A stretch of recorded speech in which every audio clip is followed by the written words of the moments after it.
Hey everybody, my name is Never and I make the worst WoW videos on YouTube, including this series which is a guide for brand new players who are just starting out playing World of Warcraft.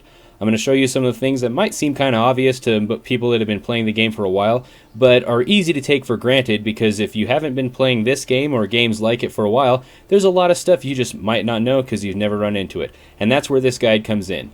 So I hope that this is useful to you, and let's jump right into things.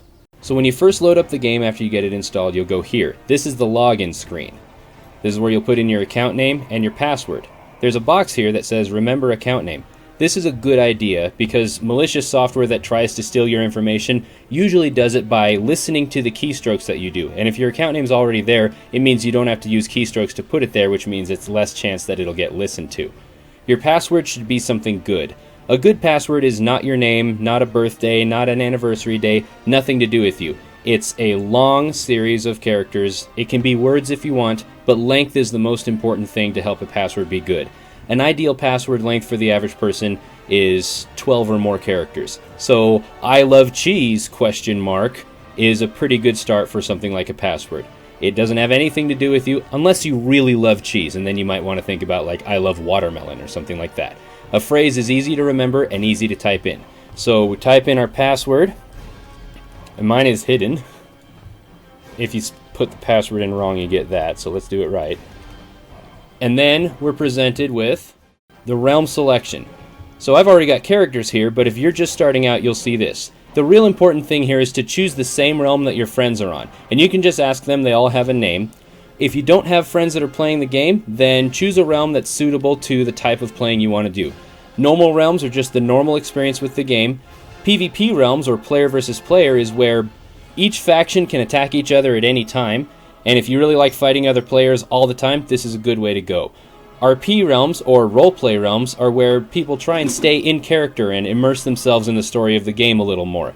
There's a little more strict rules about what you name your character, but nothing really too terrible to worry about. If that's your sort of thing, storytelling and RP, this is a good thing to choose. And also there's RP PvP, which is PvP rules on an RP realm. So choose whatever is suitable for you, but if you have friends, choose to play where they are.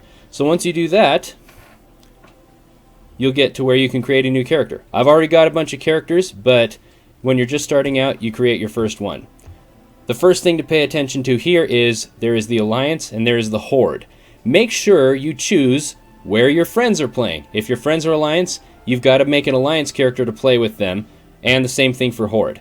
If you click more info, you'll see information about the class, which is kind of the type of job that your character has, or the race, which is what type of creature it is. Alliance and Horde have different races, except for Pandaren, which choose which one they want to be at about level 10. So when you're choosing your race, there's a few differences between the races other than how they look. One is they have different abilities each race gets. For example, the Undead have Will of the Forsaken, which removes fear, sleep, and charm. Dwarves have Stone's Form, which gives them some protection from some stuff. I don't play Dwarf, so I don't really know. Worgen have something that lets them run faster. Stuff like that. These things, they change a little bit here and there. It's not worth building an entire character around what their racial benefits are. Instead, choose the character that you think is interesting or fun to play and is on the same side as your friends if that's an issue for you. Next, you choose your class. Choosing your class is probably the most important decision you'll make in putting a character together, because if you choose a realm and you want to move later, you can transfer a character to another realm with a paid service. The same thing for your race or your faction. You can change those with paid services that you can get to from the character select screen by going to the store, and you'll have some options there for character services. But your class is forever. You can't change it. You have to roll another character if you want to change your class. So I would suggest trying out every class. Not every race can be every class, so you might need to pick and choose a few different races to have different classes available. But find a class that seems fun and give it a try. Level 10 to 20 is a pretty good place to get to have an idea of what a class is like to play. The other thing to consider is some classes can do some roles that others can't. Every class can do the damage role, which is where it's just good at killing stuff. There are two other roles. One is a healer, which is good at restoring health to friends so that you can live longer.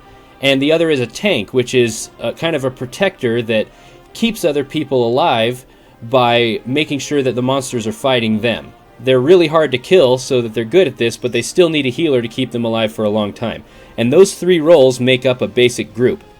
So if you're interested in doing tanking or doing healing, make sure you choose a class that has that role available to it. If you're not sure what you want to do, I would recommend playing one of the classes that can do all of them. That's a paladin, or a druid, or a monk. Any of those are good choices for learning to play the game from the get-go. And if you find that you really like one sort of style, then maybe try the other classes that are similar. The description here is a pretty good idea of what the class can do and what it's like. So that's the basics of creating a character. The only thing left to do is customize what they look like. Again, all of this stuff can be changed later on with a character recustomization service, and most of it can just be changed in-game for free using the in-game barbershop. With your name, the randomize button will choose something that's appropriate for that race, or you can type in something you want. If you want to see if a name is available, just type it in and hit finish, and it'll tell you whether it's available or not. Frank is obviously taken because somebody named Frank is playing WoW already on this server. Names are per server or realm, and the last thing is gender. Gender makes absolutely no difference on what your character can or can't do. It's just the way that they look and the way that their pronouns are represented in game text. So that's creating your first character. In the next installment, we'll take a look at what you do when you actually get in-game. Thanks for watching. Please share the video with your friends, especially the new ones that have just started playing WoW. And please like and leave a comment and subscribe to the channel so you can see the next videos coming up. Okay, thanks, bye!